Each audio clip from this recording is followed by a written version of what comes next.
O universo não é apenas mais estranho do que supomos, é mais estranho do que podemos supor. Sir Arthur Eddington, astrônomo inglês, 1882-1944. Os OVNIs existem. O que não sabemos é o que eles são. A Rede Mútua de Pesquisas Ufológicas, ou MUFON, observa os céus e investiga as aparições assim que ocorrem.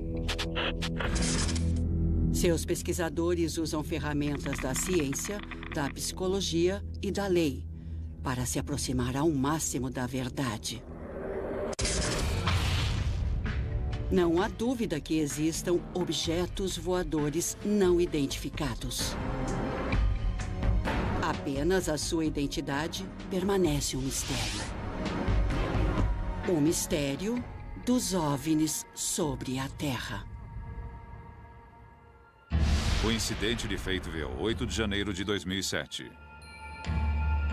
Há relatos de que Galileu tinha seu próprio telescópio e que convidava integrantes da comunidade científica para olhar, mas eles não acreditavam e não iam. O que acontece hoje é que há coisas lá fora e alguns de nós estão olhando pelo telescópio, tentando entender o que é que está acontecendo.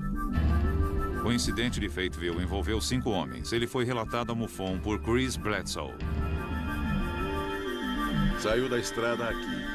Sou o investigador-chefe da MUFON dos estados da Carolina do Norte e da Virgínia. Meu trabalho é 100% voluntário. Fui a Fayetteville, na Carolina do Norte, para me encontrar com Chris Bledsoe. E lá eu filmei a história que ele me contou. Eu sei o que eu vi. Os céticos do mundo podem dizer o que quiserem sentados atrás de uma mesa, mas eles não estavam aqui. Quando entrevistei o Chris, ele descreveu luzes no céu em 3 lugares diferentes. Nas investigações sobre OVNIs, as pessoas sempre descrevem coisas para as quais não conseguem encontrar palavras. Por isso, trabalho como um desenhista da polícia. Procuro chegar à imagem mais aproximada do que de fato foi visto. Este é o local do rio Cape Fear, onde 5 sujeitos se reuniram certa noite para pescar. Estávamos todos pescando exatamente aqui. O Chris se afastou dos amigos e andou até este ponto na estrada, de onde ele viu a primeira aparição. Olhando nessa direção, onde estão as árvores ali na frente, vê onde está aquela cabana? Sim. Era ali que eu estava. Eu vi 2 bolas cor de laranja enormes, imóveis, uma ao lado da outra. Bom, esta é mais ou menos a altura em que elas estavam ao lado daquela árvore. O que me chamou a atenção foi que uma terceira surgiu de repente.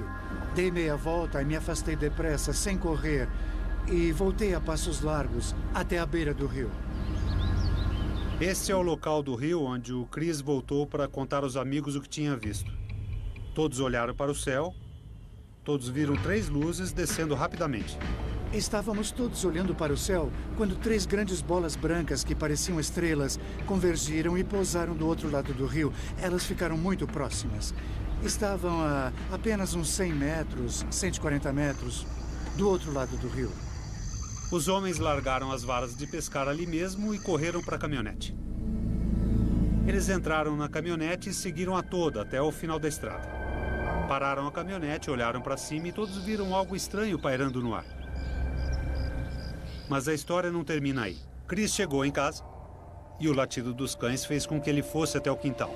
E é aqui que a história fica esquisita de vez. Após a primeira entrevista, outros investigadores foram ao local. A MUFON é uma organização de pesquisa científica sem fins lucrativos. Temos cerca de 800 investigadores de campo. E muitos dos casos que nos são informados são passados para investigadores da própria região. Mas alguns casos intrigantes como este, eu gosto de verificar pessoalmente. O principal foco da MUFON era Chris Bledsoe. Conte o que aconteceu. Você voltou da caminhada até aqui, seus amigos estavam pescando neste local. Isso. Estavam sentados bem aqui, nessa Entendi. área rebaixada. O Chris parece uma pessoa bastante respeitada na comunidade. Ele é piloto comercial e é um empreendedor bem-sucedido. Sua firma vai bem, sua família é ótima. Ele criou 4 filhos e, para todos os efeitos, parece ser uma pessoa correta. A que altitude você calcula que elas estavam quando desceram? Você disse que elas desceram e depois desaceleraram. Eu diria uns 200 metros quando desaceleraram, mas desceram a uma velocidade incrível. Parecia uma estrela a 1 milhão de quilômetros daqui. E então, pum, não parou. Mas foi como se tivesse sido apanhada por um colchão. E depois desceu assim, com toda delicadeza. Com o seu comportamento, a sua linguagem corporal e seu jeito simples de falar, o Chris me causou uma ótima impressão. Ele, sem dúvida, é um homem muito inteligente, mas é também muito simples. Senti que havia um elemento de verdade nesse caso.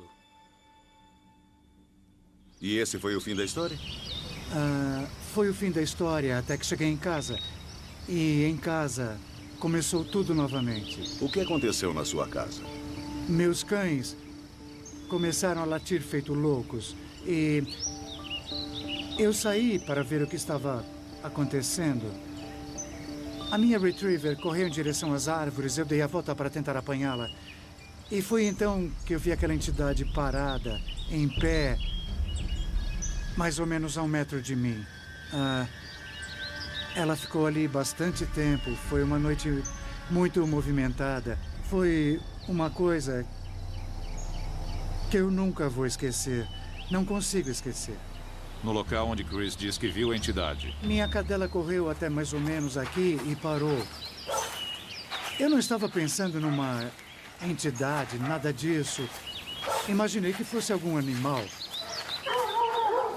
Todos os cães estavam virados para cá.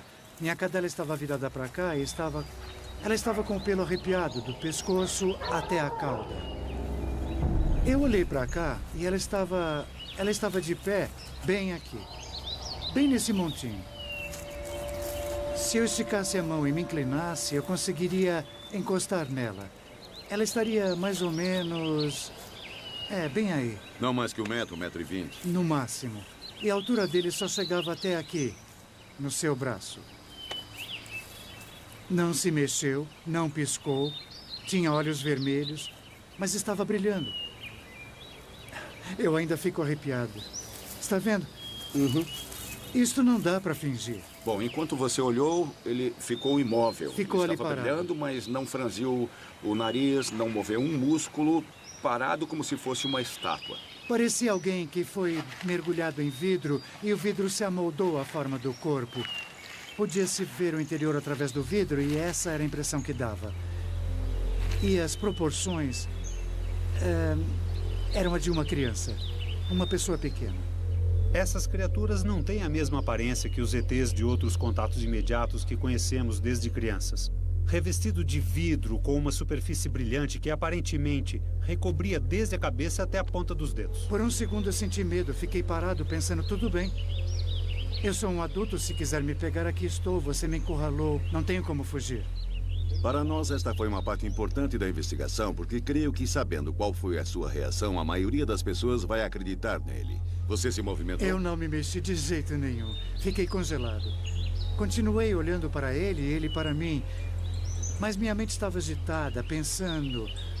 Se ele vai me pegar e pronto. Então me acalmei, relaxei. E... sabe... Naquele instante eu me senti em paz. E nessa hora, onde estava o cão? Vinha direto para a entidade, vinha nessa direção. E quando se aproximou, a coisa toda desapareceu. Chris, muito obrigado. Eu é que agradeço. Se você não se importa, vamos fazer uma avaliação. Tá, à vontade. O que você acha? Eu não sei. Indescritível, incrível. Ouvimos muitas histórias. São muitos casos envolvendo entidades, humanoides. Mas eu nunca soube de um caso em que a entidade ficou a apenas 1 metro da pessoa. Isso para mim é surpreendente. Nenhum sinal de movimento dos braços. Ficou ali parado olhando para ele. Uma criatura robótica ali parada que desapareceu do ar. No instante estava ali, no instante seguinte sumiu. A descrição que ele fez é consistente com o relato inicial que enviou a MUFON.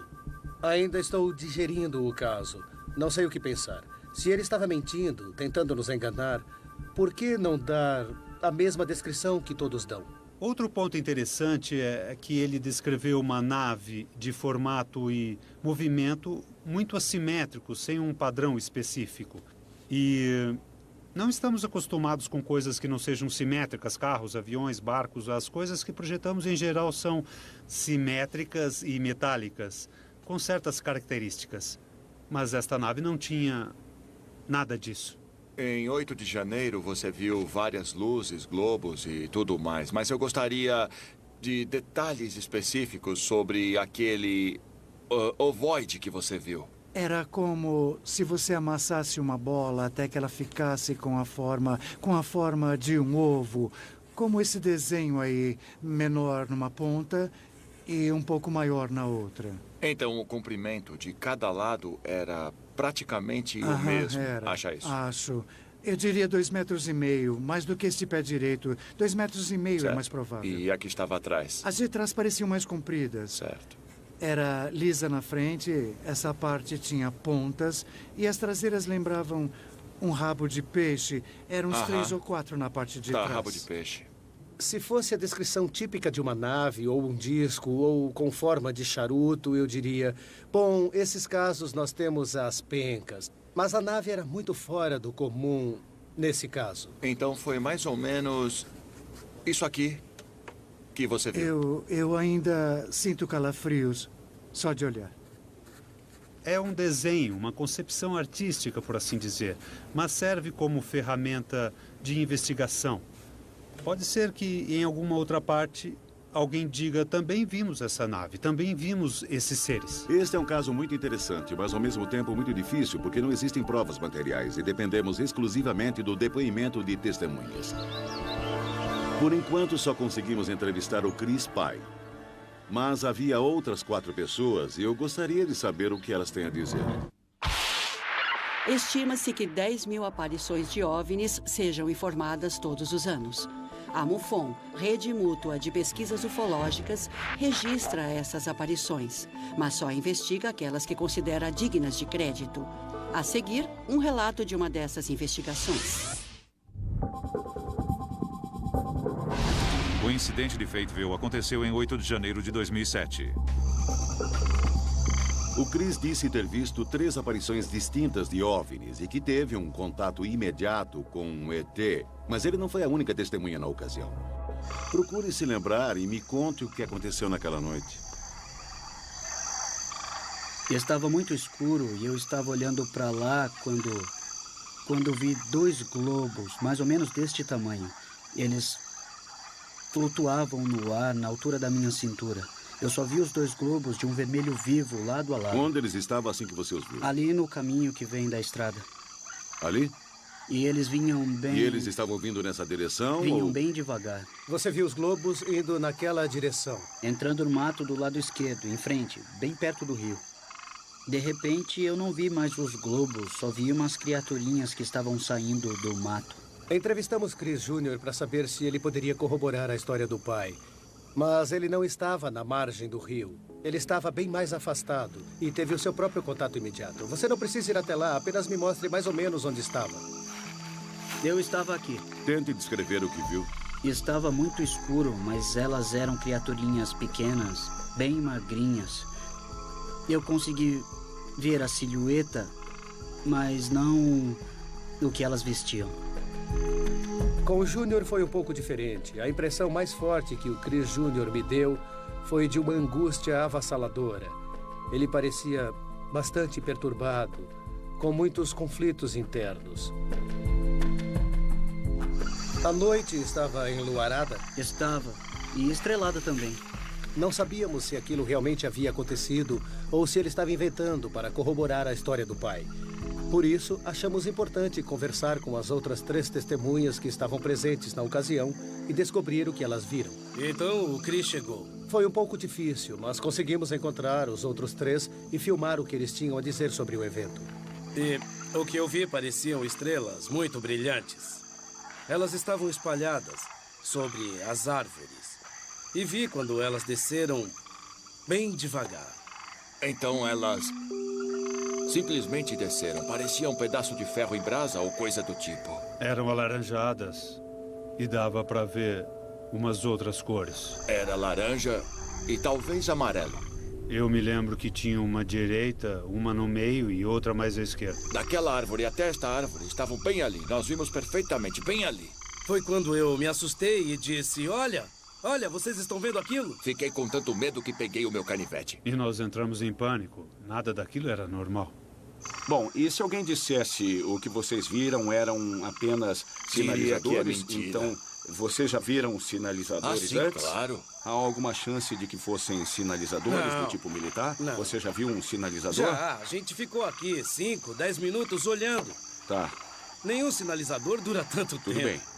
bem. Enquanto eles me contavam a história, eu vi que, apesar das pequenas discrepâncias, todos estavam dizendo a mesma coisa, cada um corroborando a história do outro. Não havia som. Tava tudo silencioso naquela noite. Absolutamente nenhum som.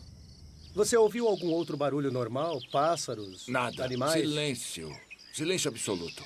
Daria pra ouvir um rato mijando num pedaço de algodão de tanto silêncio. Uma das maiores discrepâncias foi a descrição da luz maior que eles viram no alto do morro. 3 deles viram uma grande bola de luz.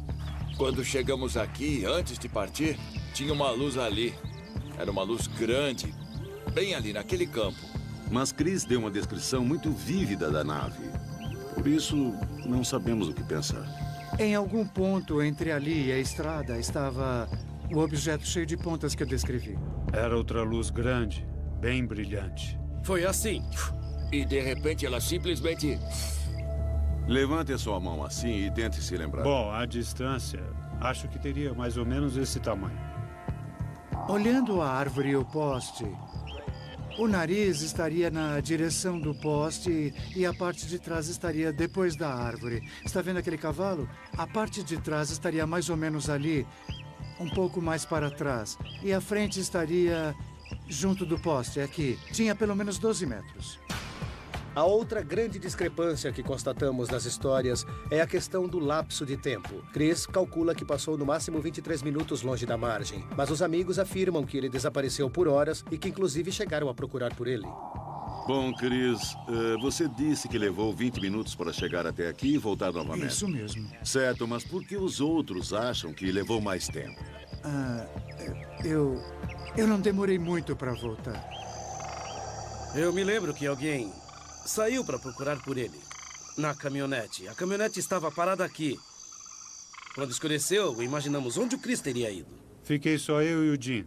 O Donnie subiu a colina procurando o Chris para ele não voltar sozinho. Ele dizia, e aí, onde você está? Eles disseram que foram até a estrada. Até o final da estrada e depois voltaram. Sei que foram, porque me contaram e a caminhonete mudou de lugar. Eles disseram que a certa altura vieram até a estrada, dirigiram até lá e voltaram até aqui. Você ficou parado aqui o tempo todo? Isso mesmo. Como eles poderiam passar por aqui sem ver você, sem que você os visse? Não tem como. Alguém lhe disse quantas horas se passaram? 3 ou 4 horas. Acham que você sumiu durante 3 ou 4 Isso horas? mesmo. Nesse caso, há um lapso de tempo. Ele diz que não se lembra. Ele tenta se lembrar, pensa e sente dores de cabeça fortíssimas, mas não se lembra do que aconteceu ali. Na ocasião, você não achou estranho que chegou aqui quando estava anoitecendo e que quando voltou já era bem de noite. Não achou isso meio esquisito? É como se tivesse um vazio no meu cérebro. Já contei isso ao Richard várias vezes. Eu tenho um bloqueio. Quero saber o que aconteceu ali, mas me perdi no tempo naquele momento. Sinto muito por ele. Dá pena. É evidente que ele está vivendo um conflito interno, mas acredito que isso é algo que pode ser explorado com ajuda psicológica. Agora que terminamos as entrevistas com as outras testemunhas e conseguimos todas as informações possíveis, vamos nos focar novamente em Chris Bledsoe, pois é com ele que obteremos as respostas. Os investigadores decidiram recorrer à hipnose para desbloquear a memória de Chris Bledsoe. Em casos como este, em que pode ter ocorrido um contato imediato, constatamos que a regressão por hipnose às vezes ajuda a recuperar as lembranças que faltam. E a parte de trás estaria depois da O árvore. Chris é um membro conhecido da comunidade.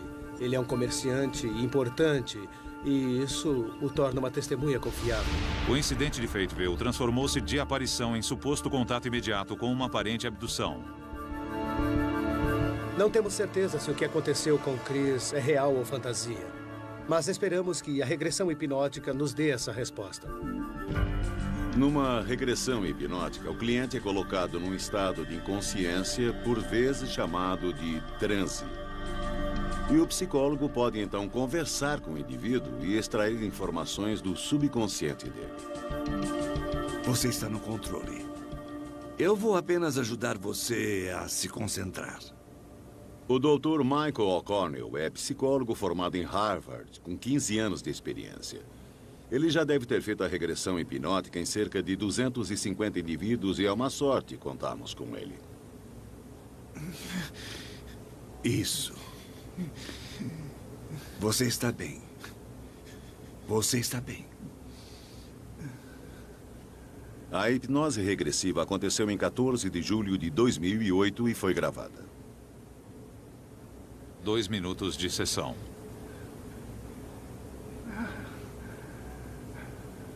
Aonde vamos? Tentei me esconder, mas não pude. Estão me olhando. São 4. Muito altos e magros. Que altura eles têm? São bem altos. Mais de 2 metros. Não são humanos. Não são humanos. São 4. Aham. Eu quero ir para casa. Me largue. Eu quero ver meu filho. O que vocês querem? Onde quer que ele estivesse quando isso aconteceu, explica por que os amigos procuraram por ele e não o encontraram. Como é a sala? É redonda, é escura. E em alguns pontos eu consigo ver luzes, controles, mas nenhum movimento, nada. Vamos lá, Michael. Continue e force ao máximo. Eles dizem por que você foi escolhido. Aham. Qual foi o motivo? Eles são meus guardiões. Está cuidando de você? Aham. Do seu bem-estar? Aham. Sempre que eu fico triste, eles aparecem. Eu sei que andei triste. Por isso vocês vieram. Aham. São os mesmos que você viu mais tarde no quintal? São os filhos deles. Os filhos deles? Aham. Eles saíram para brincar. No seu quintal? Tem razão. Essas são as coisas de rotina. Eles entraram na sua casa? Entraram. Hoje, definitivamente, olhamos do outro lado do espelho. Já vi fitas assim antes, mas esta é uma das melhores. Até em Fim da cima, sessão. você sente nas nádegas, nas costas. O que você acha? Bem, Eu fui abduzido? há muitas semelhanças. Infelizmente, você não é o único no mundo. Você nos contou praticamente tudo o que queríamos saber. É. Sério? É. Você foi muito bem. Nossa. Muito bem. Você vai ver, eu vou lhe mostrar. O que estamos assistindo aqui com o Chris é muito compatível com um cenário de abdução. Obviamente explica o lapso de tempo. Eu posso voltar? Também explica por que o amigo pegou a caminhonete e foi até o morro onde ele estava, mas não o encontrou. A certa altura você falou sobre os pequenos. Disse que eles haviam saído para brincar ou coisa assim. Isso foi engraçado. Você disse, deixaram que saísse para brincar. Você disse no seu quintal. Eles estavam brincando no seu quintal. Esta realmente foi uma semana e tanto. Foi uma montanha-russa de emoções. E agora eu acredito que vamos começar as análises para tentar determinar que rumo dar à investigação daqui para frente. Todos os investigadores da MUFON são voluntários. Eles são profissionais de várias áreas, como investigadores de polícia, designers gráficos e engenheiros aeronáuticos. e trazem suas habilidades para cada investigação. Onde estamos? Eu quero ver meu filho.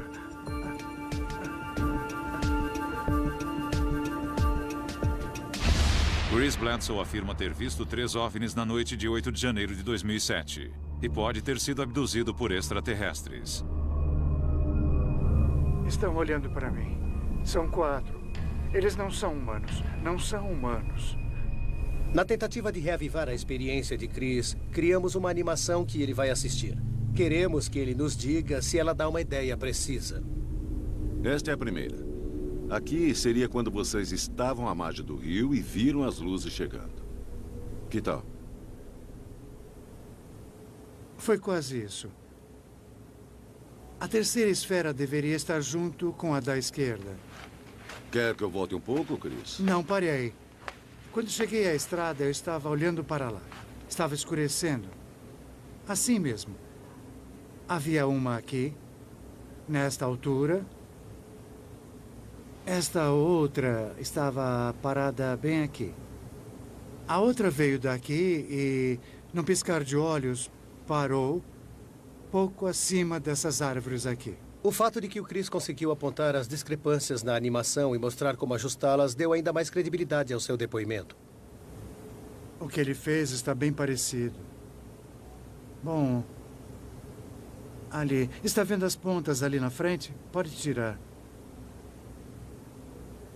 Com umas poucas mudanças vai ficar... Agora nós vamos arrumar e ficará exatamente como você nos mostrou. Agora temos a avaliação do Chris e podemos finalizar a animação. Se Chris Bledsoe de fato viu algo na noite de 8 de janeiro de 2007, o que ele viu foi isto. Ele tem uma lembrança muito vívida do que viu. Primeiro, no momento em que estava no alto do morro, ele viu as esferas se aproximando e atravessando o campo. Em seguida, de volta à margem do rio, ele viu as luzes chegando junto com seus colegas de pescaria. Depois, todos eles entraram na caminhonete e voltaram ao alto do morro, onde viram a estranha nave com os espetos. E por último, ele correu para casa, onde teve um contato imediato com o extraterrestre. Sua insistência em contar esta história desgastou muito a sua família. Isso mudou todo mundo em casa. Pela primeira vez na vida deixamos de ser abertos. Evitávamos fazer as refeições juntos. Fiquei com vergonha de contar qualquer coisa a alguém e passei a negligenciar, a evitar alguns dos meus familiares de propósito. Tem sido muito intenso, muito estressante, tem sido horrível. Na verdade, quer saber? Meu casamento, minha família quase chegaram ao fim por causa disso tudo. Tem sido difícil, mas ainda não foi uma catástrofe. As mudanças dramáticas no comportamento deles, o estresse que causou na vida da família é uma das principais confirmações de que algo aconteceu.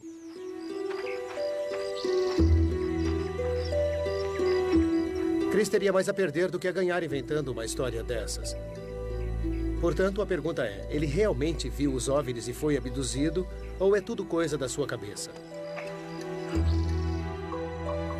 Debbie, sou James Carrion. Oi, James. É um prazer conhecê-la. Bledsoe, sua família e os investigadores precisavam da opinião de um especialista. É possível diagnosticar se há algum elemento de tendência à fantasia, qualquer fator que sinalize uma mentira? Vou fazer uma entrevista detalhada com ele e tentar obter o máximo possível de informações. Os transtornos de personalidade que eu estaria procurando num caso como este seriam algo como o transtorno da personalidade narcisista, tendência à fantasia ou até mesmo personalidade antissocial. Debbie, Oi. este é Chris Bledsoe. Muito prazer. E esta é Ivone, Oi. esposa dele. Oi, Ivone. Como Muito vai? prazer. Prazer é meu.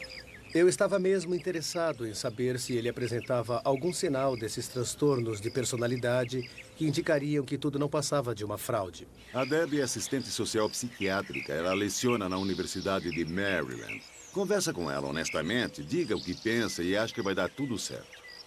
Entre, fique à vontade. Obrigada. O primeiro teste é uma avaliação. Fazemos uma entrevista geral. A pessoa está ansiosa, está deprimida. A partir dessa entrevista bem estruturada, montamos o diagnóstico. O outro teste é o MMPI-2, que é uma avaliação de personalidade.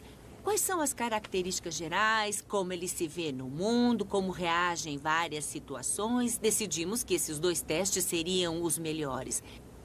Você, em algum momento, já se sentiu profundamente deprimido? No ano de 2001, na época das eleições, eu perdi $2 milhões. Porque eu tinha 27 casas que ficaram paradas 1 ano e meio no mercado. Eu fiquei muito deprimido. Mas eu nunca contei à minha família o quanto eu fiquei estressado. Eu preferi poupá-los. E para mim foi um momento muito difícil. Uhum. E você sempre teve consciência de quem você é? Sim, Você nunca perde o contato com essa realidade? Sobre o que aconteceu naquela noite, você diria que foi um trauma? Ah, com certeza foi traumático. Foi traumático para você? E muito doloroso pensar no que aconteceu. Mas quando eu cheguei em casa e contei a todo mundo, fui rejeitado como se estivesse totalmente louco. Isso deixou você muito magoado, eu entendo. Nada na minha conversa com o Chris mostrou que ele está passando por alguma ruptura com a realidade. E com certeza não houve nenhuma indicação de que ele é uma pessoa psicótica. Por outro lado, ele tem uma tendência a ideias e crenças fora do comum que o torna mais suscetível, mas que de forma alguma leva a um tipo de doença mental. Debbie aplicou um segundo teste, o MMPI-2, o Inventário Multifásico de Personalidade de Minnesota. E o teste mostrou que ele é mentalmente são. Em resumo, o MMPI mostrou que ele é vulnerável e, por isso, poderia apresentar um certo nível de pensamento psicótico ou perturbado. Mas isso parece pouco provável e, na verdade, o seu perfil de personalidade não indica a tendência de inventar mentiras, nem conspirar ou coisas desse tipo. Se você dissesse essa pessoa é totalmente psicótica, isso seria muito mais fácil para nós. Mas esse não é o caso, não. Eu fiquei bastante aliviado, porque ele não tem nenhum transtorno de personalidade importante. Por isso, eu estou convencido de que isto não é uma fraude. Vamos, fale comigo. Queria que ela falasse. Simplesmente não faz sentido que ele esteja mentindo, que tenha combinado a mentira com os outros e conspirado com alguém. Contando uma coisa dessas em público, a pessoa tem muito mais a perder que a ganhar. Mas, no fim das contas, é a palavra dele de que viu essa criatura. E, por isso, ele tem que passar pelo detector de mentiras. O que aconteceu na noite de 8 de janeiro de 2007? Pareciam estrelas. Aos nossos olhos eram estrelas. Chris Bledsoe e mais 4 pessoas realmente viram 3 OVNIs. Como uma invasão, entende? Foi exatamente isso que nós pensamos. Bledsoe foi realmente abduzido? Como é a sala? Luzes. Controles. Como este caso é baseado no relato de uma testemunha, nós usamos o detector de mentiras para saber se Chris disse a verdade. Oi, Ivone. Oi, Steve. Oi, Chris. Oi, Steve. Como vai? Tudo bom? Tudo. É bom ver vocês. O detector de mentiras mostra se você está dizendo a verdade ou mentindo. Uma mentira é uma mentira, eu suponho. Isso O mesmo. detector de mentiras depende muito da interpretação do operador. Por sorte, temos o Bob Derdak, que é aposentado do FBI. Ele era encarregado da unidade na Carolina do Norte e é muito respeitado nessa área.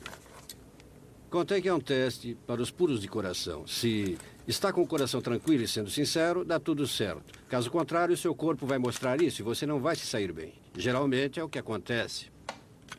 Olá, como vai? Olá. Tudo Olá, bem? sou Steve McGee, da MUFON. Steve, Bob Durdek, como vai? Como vai? Chris, muito Bledsoe. prazer. O prazer é meu. Steve, muito obrigado. Sim, senhor. Chris não tem qualquer receio em fazer o teste. Inclusive, ele já havia dito isso no seu relato original. Por isso, nós estamos confiantes de que ele vai se sair bem com o detector de mentiras. O verdadeiro detector de mentiras nesta equação é você, porque você é o único que sabe a verdade e vai dizer a este instrumento aqui o que está acontecendo dentro do seu corpo. E isso é o que nós vamos usar para determinar se você está sendo sincero ou não. Então, passe isto aqui pela barriga e se incline um pouco para frente. Eu vou puxar aqui por trás. Passei meses com medo de falar e ser ridicularizado. Mas decidi desabafar de uma vez ou acabaria ficando louco. E o mundo tem que saber que é real. É real. Estou pensando que, se ele passar, vai facilitar muito as coisas. Vamos ficar menos tempo por aqui. Eu já sofro de ansiedade de qualquer jeito mesmo. Procure ficar o mais relaxado possível. Pronto? Sim, senhor. Estamos começando o teste. Seu primeiro nome é Christopher? Sim. Existe qualquer coisa no seu passado que ponha em dúvida sua honestidade e integridade? Não. Você inventou qualquer uma das informações a respeito do que viu no céu na noite em questão? Não. Você conspirou com alguém para fornecer informações falsas sobre o que aconteceu na noite em questão? Não. Você inventou alguma das informações sobre a entidade que disse que viu na noite em questão? Não. Como resumiria o resultado? Bom, eu diria que ele não passou. As respostas enganosas que ele deu se concentraram nas coisas que ele realmente viu naquela noite. Então ele não foi sincero quanto à entidade? Eu acho que não. Sobre o que ele disse a verdade? É difícil dizer. Qualquer coisa que eu diga vai ser especulação. Especulação. Tudo que ele disse é mentira? Não dá para saber pelo detector de mentiras. Isso se descobre com a investigação, com as informações colhidas. E, em algum momento, tudo deve se encaixar. Você inventou alguma das informações sobre o que viu no céu na noite em questão? Qual foi a pontuação dele? Bem, pela pontuação numérica, ele seria inconclusivo. As respostas que aparecem como enganosas são sobre ver a entidade. Ele repetia: nem eu tenho certeza quando me lembro se realmente vi ou não, mas eu sei que vi. Ele não disse explicitamente que era tudo mentira, mas que a parte sobre a entidade refletiu negativamente no detector de mentiras. E acabei fazendo 2 séries. Embora eu tenha ficado muito desapontado, eu, no fundo, tentava me convencer, não se precipite. Todas as provas devem ser pesadas e, por fim, o que conta é em quem você acredita. Fundamentalmente, foi negativo. O operador disse que ele não foi sincero. Ele foi neutro quanto aos globos cor de laranja, foi neutro quanto às luzes no céu. Acho que ficamos todos um pouco desapontados. E pelo relacionamento que desenvolvi com o Chris, eu senti que deveria conversar mais vezes com ele. Seria a chance dele de confirmar ou de negar. Ele iria manter a sua história ou talvez até admitir abertamente. Tudo bem, rapazes, vocês me pegaram. A MUFON anualmente investiga, em média, 5.000 aparições de OVNIs, das quais aproximadamente 85% são descartadas como erro de identificação de fenômenos naturais, atividades humanas ou fraude deliberada. 15% permanecem sem explicação. Grace Bledsoe não passou no teste do detector de mentiras sobre seu suposto contato com extraterrestres. Chegou o momento em que os investigadores da MUFON contariam a ele sobre o resultado. Ficamos realmente preocupados. Queríamos conversar com você para saber a sua reação. Tudo bem. Foi um momento constrangedor, porque eu iria contar a ele sem rodeios e ver o que ele responderia. A pergunta sobre a entidade foi o que gerou preocupação. Tá certo. Em resumo, o resultado com relação à entidade foi negativo. Tá. Quero ajudar você a entender tudo isso. Foram momentos de tensão, de desconforto, porque sabíamos que ele ficaria constrangido, mas tínhamos que saber o que ele iria dizer. Eu conheço minha mente. Lembram que eu disse que é como se fossem 2 partes? Uma parte interior me diz que aquilo aconteceu. E há uma parte exterior que diz... talvez sim, talvez não. Mas eu sei o que eu vi. Eu sempre tenho pesadelos com isso. Não sai da minha cabeça. Estava lá, juro pela minha vida. Foi difícil não acreditar nele. Ele foi muito sincero e firme no que estava dizendo. Bom, eu sei o que eu vi. Na minha mente não tem nenhuma dúvida do que eu vi. O que essa máquina diz, eu não sei. E não me importa. Mas eu sei o que vi. E fico repassando isso várias vezes na minha mente porque é difícil de acreditar. Ele jamais voltou atrás. E foi muito sincero. Para mim, a história é válida. É uma história que ainda parece verossímil.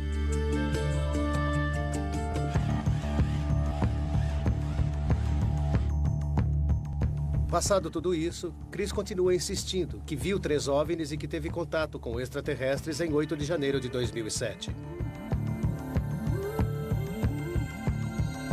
A animação nos deu uma descrição muito vívida do objeto. Podemos checar nossos arquivos para saber se mais alguém viu uma aparição semelhante. Em casos como este, você tem que fazer o máximo do esforço e se certificar de cobrir todos os aspectos, levantando informações da polícia, de jornais locais e da mídia para verificar se alguém teria relatado alguma coisa semelhante. Olá, sou da MUFON, sou investigador de campo e gostaria de saber se você pode checar no seu arquivo se houve alguma aparição fora do comum em 8 de janeiro de 2007. A partir de janeiro de 2007, eu não encontrei qualquer caso na região. Contatamos bases militares da região, aeroportos, procurando alguém que tivesse relatado ou visto alguma coisa, e não encontramos nada. No nosso sistema de gerenciamento de casos, na época do caso de Bledsoe, eu encontrei um relato em 9 de janeiro de 2007. Um dos aspectos interessantes do caso Bledsoe é a descrição que Chris fez da nave no alto do morro. O que nos chamou a atenção quando verificamos os arquivos da MUFON foi que encontramos um caso semelhante de 2001 em Wisconsin, no qual a nave que foi vista era praticamente idêntica à que Chris descreveu. O formato de ovo, as pontas, inclusive, quando coloquei as duas lado a lado, fiquei surpreso com a semelhança. Descreve praticamente a mesma coisa que as testemunhas do caso em que estamos trabalhando agora. 2 casos em regiões diferentes do país e em épocas diferentes, nos quais as naves são tão semelhantes, é muito impressionante. Agora que temos essa outra aparição em Wisconsin, a questão é: isso é uma coincidência? É uma fantasia coletiva? Ou as pessoas realmente viram o mesmo objeto em 2 estados diferentes? Com base na diferença de época, tenho que dizer que as pessoas viram o mesmo objeto. O que vamos fazer? Passar por cima? Vamos falar sobre uma conclusão para um evento desses. A realidade é que, trabalhando num caso como este, nunca se tem uma solução nítida. Temos vários indícios, muita informação, muitos testemunhos e nunca saberemos com certeza o que aconteceu. É muito frustrante não conseguirmos reunir os dados necessários para provar que alguma coisa realmente aconteceu. Mas, ao mesmo tempo, sabemos que isso está acontecendo. Sabemos que as pessoas estão passando por experiências assim. E realmente seria negligência não investigar. Não podemos simplesmente ignorar. São coisas que estão acontecendo com as pessoas todos os dias. Elas estão vivendo essas experiências. Queremos estar presentes, não só para tentar entender o que está acontecendo, mas para poder provar que tudo seja real.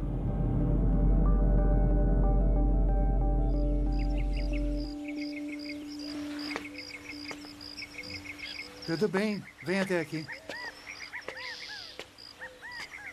O que você acha? Eu não sei o que pensar. Não sabe? Chris Jr. e seu pai passaram por uma experiência que alterou a realidade. Creio que este caso mostra que estamos lidando com um fenômeno verdadeiro. E é importante que as pessoas saibam que isto não é ficção científica. Isto é fato científico. Muito obrigado. De nada. Foi difícil, mas deu tudo certo. Até logo, amigo. Obrigado, Richard. A gente se vê. Até logo. Obrigado. É pior se você não fala. Porque não passa tudo o que eu vi. E um dia, todo mundo irá saber a verdade. Um dia. Versão brasileira, DPN Santos.